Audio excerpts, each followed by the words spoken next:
Hello everyone, I'm Dr. Ala Musbah, Professor of Obstetrics and Gynecology, Faculty of Medicine, Mansoura University. Today I wanted to discuss with you the fetal lie, presentation and position. So, what we wanted to discuss today?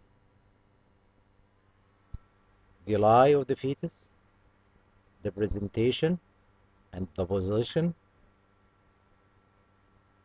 and head attitude and engagement. Let us start with the fetal lie. As you see in the picture, we have two fetal lie here. This is the longitudinal lie and this is the transverse lie. So what is the definition of the fetal lie? It is the relationship between the longitudinal axis of the fetus to that of the mother. Thus, we have longitudinal lie if both are in line with each other, like this one and this one. This is vertex presentation and this is breech presentation. Both of them considered longitudinal lie. The vertex presentation and the breech presentation, both of them longitudinal lie because the longitudinal axis is in line with that of the mother. While in this picture, this is a transverse lie. This is perpendicular to the longitudinal axis of the mother. Okay? So this is the fetal lie, and we can diagnose the fetal lie by doing obstetric grafts. If we did in this picture the fundal grip, here the para-umbilical grip, here the first pelvic grip, and here is the second pelvic grip. As regard the fundal grip, in longitudinal lie, vertex presentation will feel the buttocks, which is irregular, soft, non-palatable, and not tender. While if the presenting part is breech, as in this picture, we will feel in fundal grip the head, which is smooth, round, ball-like, hard, palatable, and tender. Okay? So this is the difference between the buttock and the head during doing fundal grip.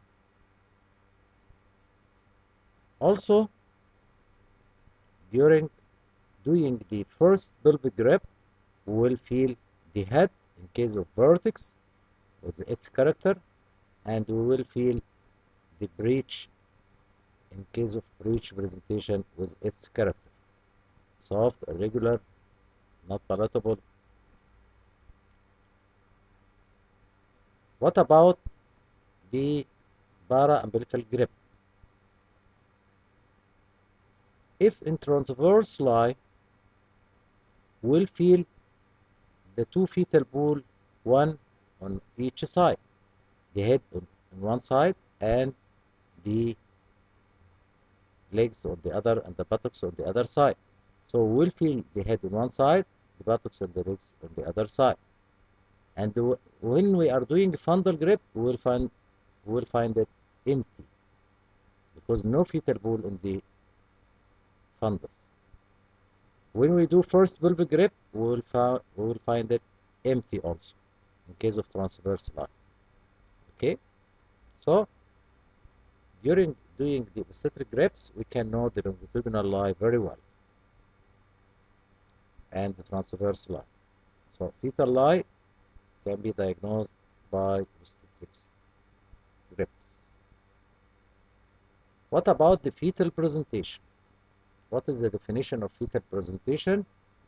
It means which part of the fetus in relation to pelvic inlet and the first felt during vaginal examination.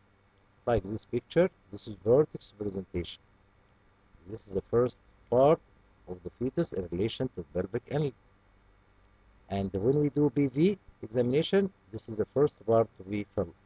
So this is the presenting part of the fetus, and in this picture it is vertex. Vertex presentation is the normal presentation. What about the abnormal presentations? Abnormal presentation may be like face in this picture, brow in this picture, breech in this picture, shoulder presentation in this picture. This is called abnormal presentation. And we can diagnose the presenting part by doing the first pelvic grip. We will feel the presenting part. Okay?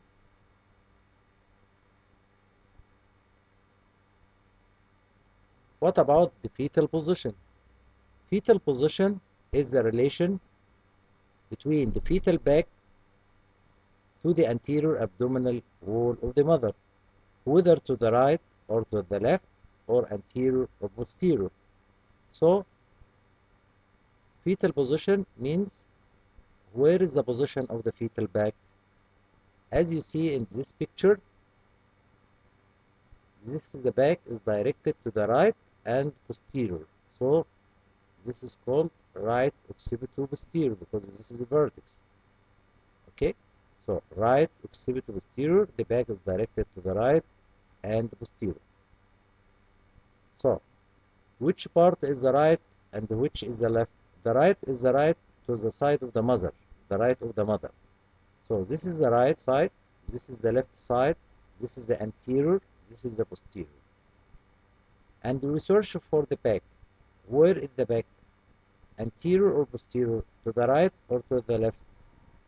And we can definitely diagnose the side of the back by doing para-umbilical grip. Like in this picture, we fix one hand on one side and by the other hand trying to feel the fetal back in the mid-clavicular line, mid-axillary and posterior axillary line. Then fix the other hand and feel the back of the other side. Try to feel the back of the other side. Okay? The normal presentation is vertex. And the normal position is left occipital anterior, and this is the commonest also position. As you see in the picture, this is the fetal skull. How to know the anterior from posterior for the skull? The anterior, and this is the frontal bone, this is the anterior fontanelle which is open and wide, as you see. Posterior fontanelle usually closed at the time of delivery. So it is narrow, small, and the closed one. And this is called the occiput. It is broad than the sinciput. The occiput is broader than the sinciput. And the posterior fontanelle is closed, while the anterior fontanelle is open. So I can feel the occiput, then detect by BV examination, then detect the direction of this occiput. Is it anterior, as in this picture, to the left or to the right? Here in this picture, it is directed anterior and to the left. So this is called left to occipito anterior. Okay. This pelvis show you the different direction of the occiput. Okay. If the occiput directed here, it is direct occipito anterior. If directed to the back, it is direct occipito posterior. If directed to this side, it is called the left occipito anterior. To this side, it is called the right occipito anterior. To this side, it is called the right occipito posterior. To this side, it's called left occipito posterior. Laterally, it will be left occipito transverse or right occipito transverse. So, this is the fetal position, and then the upper picture here, you can see left occipito anterior. This is the occiput directed anterior and to the left. Right occipito anterior, the occiput directed anterior and to the right. And direct occipito anterior, the occiput direct anterior. So this is called fetal position. What about the fetal head attitude? Fetal head attitude means the relation of fetal head to spine. Relation of the fetal head, this fetal head to the spine. Whether it is flexed, deflexed, or extended. Flexed like picture A. The head is flexed as a vertex presentation. Deflexed as in picture C. And the presenting part is brow presentation. Extended like picture D. The head is fully extended, so the presenting part is the face. What about this one? This one, the head is partially deflexed. And this occurs with occipital posterior presentation.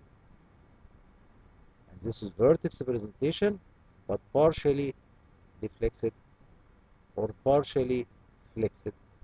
You can name it like that. Okay, so the head either flexed, deflexed, or extended.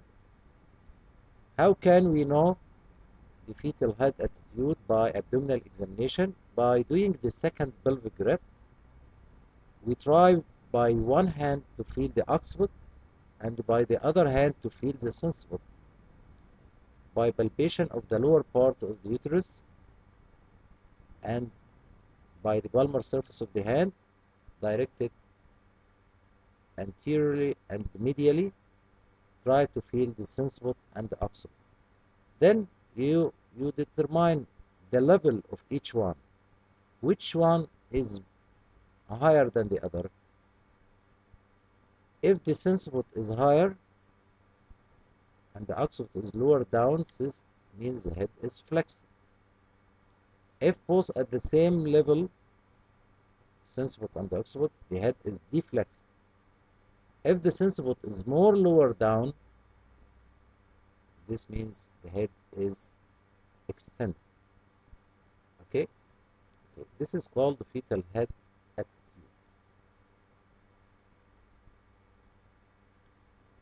Let us have some examples for the presentation and the position.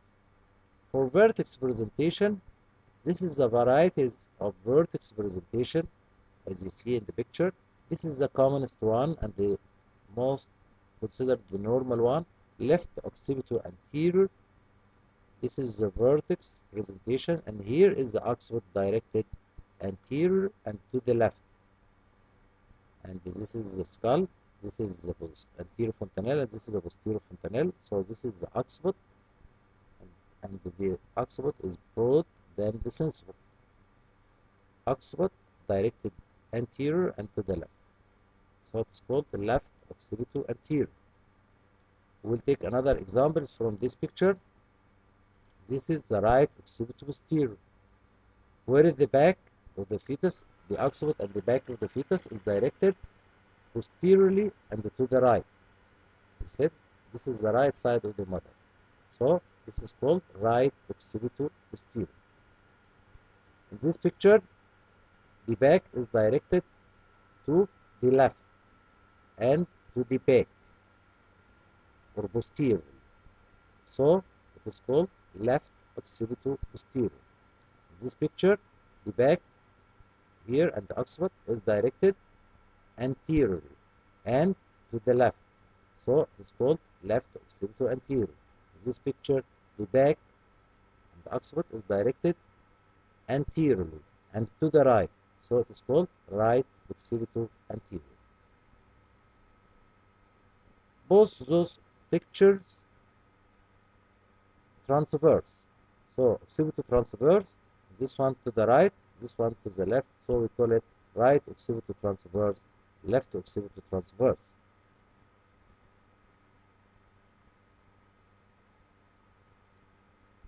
Look to this picture. This is about the face presentation. The head is extended as you see in the picture. Full extension of the head. So the presenting part is the face. I have 4 also positions here in this picture. This is the chin. The denominator here is the chin in case of face presentation. So we see the direction of the chin. If the direction of the chin posteriorly and to the right, we call it right mento posterior.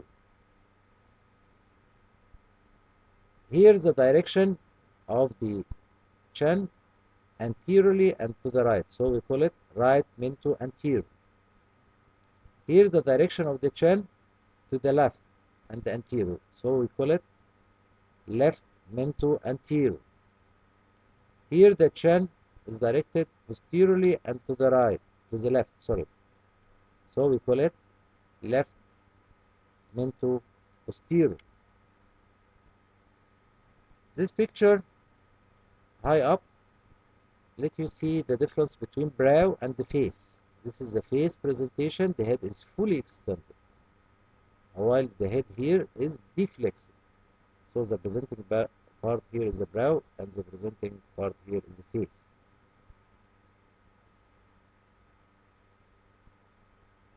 What about brow presentation? The presenting part is the frontal bone, and the dominator here is the frontal bone. Okay? And in this picture, the difference between brow and face, as you see. In brow presentation, the head is deflexed, and we can diagnose the deflexed head by doing the second pelvic grip. We will find the sensibot and the occiput at the same level, so the head is deflexed. Okay.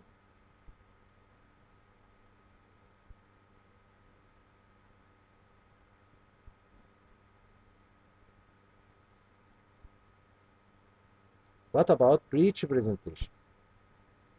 Breech presentation, I have three types of breech presentation. This is complete breech, where the buttocks and the legs are the presenting part, as in this picture.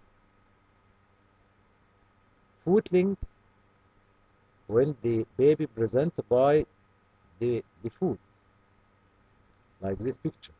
The foot is lower down. This is called footling. And in this picture, this is a frank breech, with flexion of the hip and the extension of the knee. So the knee is extended and the hip flexed, as in this picture. This is called frank breech. So the presenting part is the buttocks only. I cannot feel the feet. But in complete breech, I can feel the feet and the buttocks, as in this picture. The dominator in breech presentation is the sacrum. So, according to the direction of the sacrum, I'll say the presentation and the position. So, if sacrum is directed anteriorly, and direct is called direct sacroanterior. If directed posterior, I'll say direct sacroposterior. If transverse, left sacrotransverse, right sacrotransverse. If the sacrum is directed anteriorly and to the left, it is called left sacroanterior.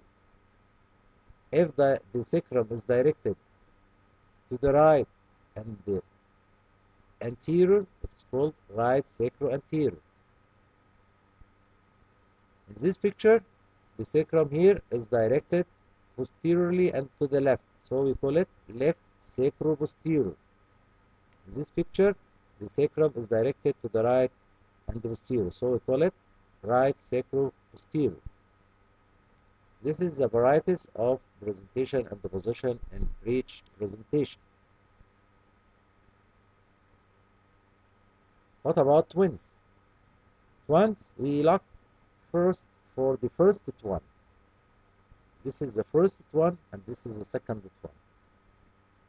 Here the presenting part is breech for the first one, and the second one lying transverse. So we will say breech transverse. Breech for the first one, transverse for presentation for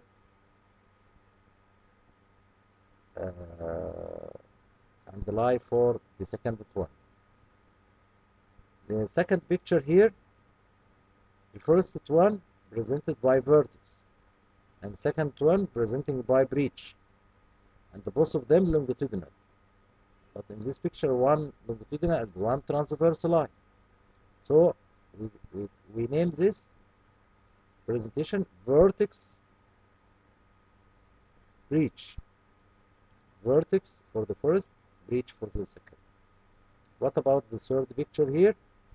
Both of them presenting by vertex, so we'll say vertex, vertex, vertex, vertex. Okay, in this picture, one is longitudinal line and the other is transverse line. So we say vertex, transverse. And in this picture also, breech, one longitudinal line but breech, and one transverse or shoulder. So we'll say breech, transverse. Okay. The first one is the most important one, because if it is not vertex, you should do cesarean section for the delivery. You are not going to give any trial for vaginal delivery if the first one not vertex presentation, because there is a risk for locking twins and the obstruction and difficult delivery. What about the engagement? Engagement means passage of the widest transverse diameter of the presenting part below the plane of pelvic rib. As you see in this picture, passage of the widest transverse diameter through the plane of pelvic inlet means engagement. I can diagnose the engagement by abdominal examination and by local vaginal examination. By abdominal examination, by the descent of the fundal level and the lightening, release of the upper pressure symptoms in the abdomen, and appearance of pelvic pressure symptoms. And when I do fundal level by palpation, I'll find the fundus drops down, little down. Why? Because the head is engaged in the pelvis. Also, by doing first pelvic grip as in this picture, and use the rule of fifths. Consider the head is 5/5, and how many fifths I can palpate during first pelvic grip examination. If I feel 2/5 or less of the head, this means the head is engaged, as in this picture. This is the engaged, this is engaging head, this is engaged head. In this picture, I can feel only through by abdominal examination only 1/5. In this picture, I can feel 2/5 of the head. In this picture, I cannot feel the head completely by abdominal examination because the head deeply engaged now in the pelvis. While the head is considered not engaged if 3/5 or 4/5 or 5/5 of the head felt abdominally during first pelvic grip examination. Okay.